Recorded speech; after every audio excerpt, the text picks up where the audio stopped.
Agora nós vamos fazer uma coleta de amostras de abelhas do ninho para determinação do índice de varroa.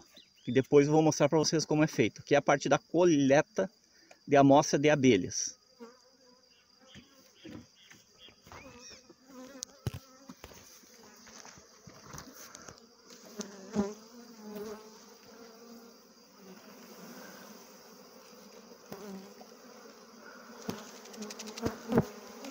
Tem realeiras.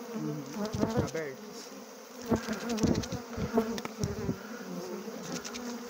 Então aí no pote coletada amostras de abelha, em torno aí de umas 50 até 150 abelhas aí dentro. E depois a gente faz a segunda parte da determinação então da varroa. Olha esse quadro como é que tá de cria, ó. Bastante cria fechado. Assim seria um quadro bom para entrar o inverno. Vai nascer ainda bastante abelha aí nos próximos dias.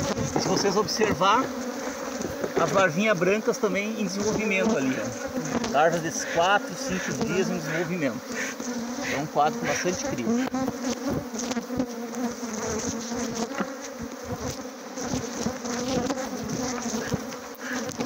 Agora é alimentar essa colônia, né, com açúcar para que ela então faça manutenção.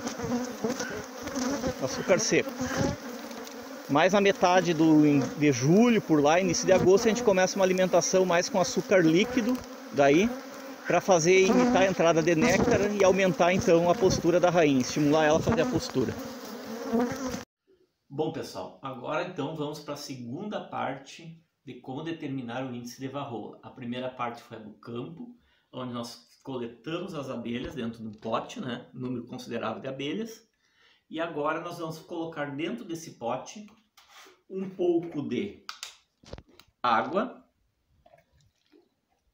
até mais ou menos a metade do pote com água, e um pouco, 1 ou 2 gotas de detergente neutro. E agitar esse pote por 5 minutos. A água e o detergente vão fazer com que a varroa se desgrude do corpo das abelhas e elas vão ficar então separadas das abelhas e depois nós vamos determinar. Bom, após ficar 5 minutos agitando, né, para as varroas soltar das abelhas, vocês observam que o detergente formou espuma, então essa espuma faz com que as varroas desgrudem do corpo das abelhas. Agora, para nós fazer com que essa espuma baixe, nós vamos fazer uma pequena reação química aqui. Vamos colocar um pouco de álcool junto com o detergente. Até baixar a espuma, a gente coloca uma tampinha. Olha como a espuma já vai baixando.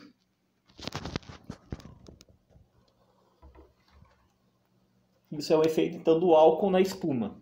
Ela vai então baixando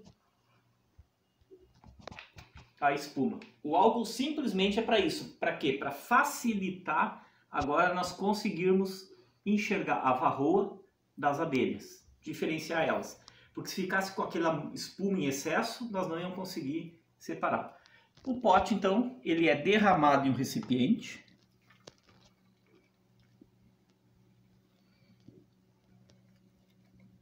Onde a gente consiga enxergar o fundo. Tem que observar se não ficou nenhuma varroa dentro do pote, que daí nós temos que já contabilizar ela.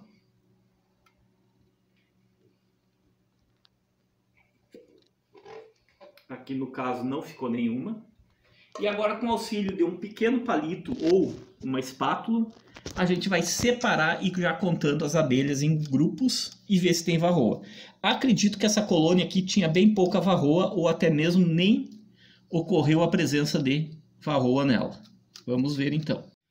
Depois de separar as abelhas das varroas e contar quantas abelhas tiveram, que no caso aqui foram 253 abelhas e 3 varroas verificadas. Como vocês aqui, ó, ela está no microscópio, aqui está as 3 varroas, vocês veem que é um ácaro totalmente muito pequenininho. Então aqui está no computador no microscópio, né, como ela se apresenta, certo? Então o índice aqui das 253 abelhas com as 3 varroas deu um índice de 1,15%. Isso é considerado um índice leve. Qual é o procedimento nessa colônia? É simplesmente controlar a entrada e a produção de zangões.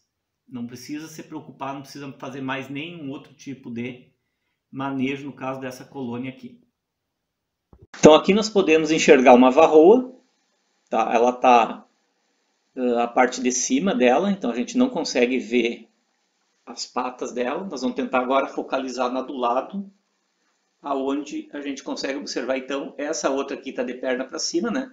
Com a carapaça para baixo, e a gente consegue ver que as pernas delas estão em movimento. Então vocês veem como é um animal resistente. Quanto que as abelhas todas ali se afogaram, né, durante o processo que nós estávamos determinando. Aqui nós podemos ver que ela continua viva. Então por isso que ela é um animal muito resistente e de difícil combate. E além de ser, né, como vocês devem já estar sabendo, é um animal que transmite várias outras doenças. Então é um parasita de abelhas que transmite várias outras doenças, né? Várias viroses. E essas viroses, então, são responsáveis pelo colapso de desaparecimento das colônias.